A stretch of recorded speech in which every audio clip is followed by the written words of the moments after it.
Friends, welcome to aquarium channel. இன்றைக்கி நம்ம 7 o'clock கிச்சனுக்குள்ளே நுழைஞ்சிருக்கோம். 7 PM. So 8க்குள்ளே வந்து ஒரு டின்னர் ரெசிபி எப்படி செய்யலான்னு பார்க்கலாம். மீன்வைல் வந்து இப்போ நான் ஆனியன் ஸ்லிட் பண்ணிகிட்ருக்கேன். எதுக்குன்னா தக்காளி வெங்காயம் போட்டு ஒரு டிஃப்ரெண்ட்டான ஒரு சப்ஜி பண்ணிவிட்டு அதுக்கு வந்து சப்பாத்தி பண்ணிடலாம் அப்படின்னு சொல்லிட்டு. சப்பாத்தி எங்கள் அத்தை வந்து மாவு பிணைஞ்சு வச்சுட்டாங்க. ஸோ கொஞ்சம் அதனால் என்னென்ன பண்ணலான்னு பார்க்கலாம்.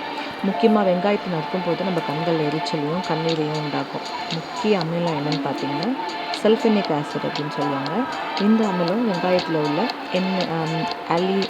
எப்படி சொல்கிறது என்சைம்ஸ்கள்ஸ் அமினோ அமிலங்கள் வினை புரியும் போது உருவாகுது. இது ஆலினாசிஸ் அப்படின்ற ஒரு என்சைம்ஸ் தான் இதில் இருக்குது. மேலும் வெங்காயத்தில் சிறிதளவு சிட்ரிக் மற்றும் மேலிக் அமிலமும் இருக்குது.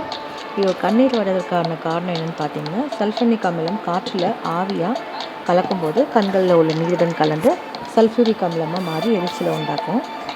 வெங்காயத்தில் அல்சிசின், ஆலினாசிஸ், அப்புறம் குவாக்சிடிசின் போன்ற சல்ஃபர் சேர்மங்கள் அதுவும் சேர்கிறதுனால ஆன்டி ஆக்சிடென்ட்ஸ்கள் வந்து இருக்குது. வெங்காயத்தோட நம்ம நறுக்கிட்டு இருக்கும்போது கண்ணில் வரும் இந்த கண்ணீரை குறைக்கிறதுக்கு பக்கத்தில் ஒரு மெழுகுவர்த்தி ஏற்றிட்டோ இல்லை கேஸ் ஆன் பண்ணிவிட்டு நம்ம கட் பண்ணோம்னா நமக்கு அந்த எரிச்சல் குறைவாக இருக்கும். இந்த சிறிது நேரம் வந்து குளிர்சாதன பெட்டியில் வச்சு நம்ம வச்சுட்டு எடுத்தோம் அப்படின்னா அந்த அமிலம் வந்து கொஞ்சம் கம்மியாக இருக்கும். ஃபார் எக்ஸாம்பிள் நீங்கள் ஆனியன் தோலை உரிச்சிட்டு ஃப்ரிட்ஜில் வச்சுட்டு எடுத்திங்கன்னா தண்ணி வராது. அப்புறம் இந்த கூர்மையான கத்தியை வந்து வச்சுருந்தீங்கனாலும் தண்ணி வராது. ஏன்னா அந்த இது வந்து ஷட்டன் கட் பண்ணுறதுனால அந்த மாதிரி வராது. இந்த வெங்காயத்தினால நம்மளுக்கு நிறைய நன்மைகள் இருக்குது. முடி வந்து ஆரோக்கியத்தை மேம்படுத்தும். சருமத்தில் வெங்காயத்தோட நன்மைகள் அதிகமாக இருக்குது.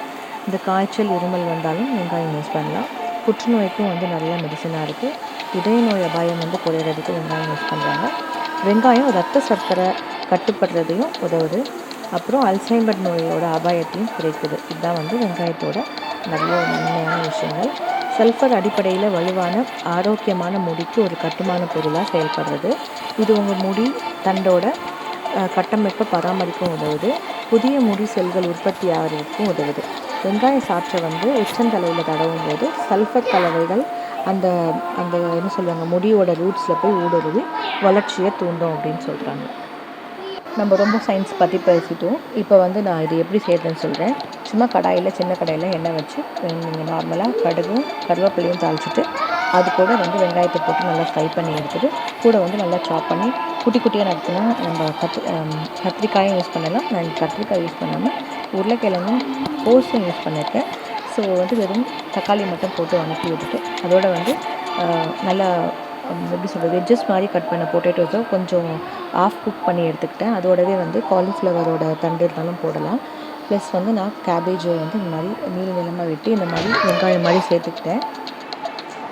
இதுக்கு முன்னாடி வந்து ஒரு 1.5 ஸ்பூன் நார்மல் வெறும் மிளகாத்தூளும் உப்பு மஞ்சள் பொடி மட்டும் போட்டு நல்லா வதக்கிட்டு அது நல்லா பாயில் ஆகிற வரைக்கும் வெயிட் பண்ணி மேலே எண்ணெய் பிரிஞ்ச உடனே இறக்கிட்டால் போதும்.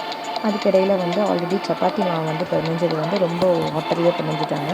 அதனால் அதை வந்து என்ன பண்ணுறதுன்னு தெரியாமல் அகெயின் கோதுமை மாவு போட்டு அதை வந்து உருட்டி எடுத்துகிட்ருக்கேன். ஸோ இந்த மாதிரி உருட்டி வச்சுட்டா டக்குன்னு செஞ்சிடலாம் அப்படின்னு சொல்லிட்டு ஒரு 21 பால்ஸ் வந்துடும். அதுக்கு தான் சப்பாத்தி மேக் பண்ணுறேன். ஸோ இந்த டோ வந்து இன்னமும் ரொம்ப லிக்விடாக இருக்கிறதுனால ரொம்ப ஸ்டிக்கியாக இருக்கிறதுனால அகெயின் கோதுமை மாவு போட்டு நான் அதை வந்து மாலஸ் பண்ணி வைக்கிறேன். அந்த மாலஸ் பண்ணாலுமே வந்து அது திருப்பி தேய்க்கும்போது ஒட்டிகிட்டு தான் இருந்தது. எப்படியோ கஷ்டப்பட்டு வந்து தேய்ச்சி எடுத்தேன். பட் சப்பாத்தி வந்து ரொம்ப சாஃப்டாக எண்ணெய் ஊற்றாமல் நல்லா பஃபியாக நல்லா பேஸ்ட்டாக வந்தது. ஸோ அந்த ப்ராசஸ் தான் பண்ண போகிறேன். நான் வந்து கடகடன்னு காமிச்சிடுறேன்.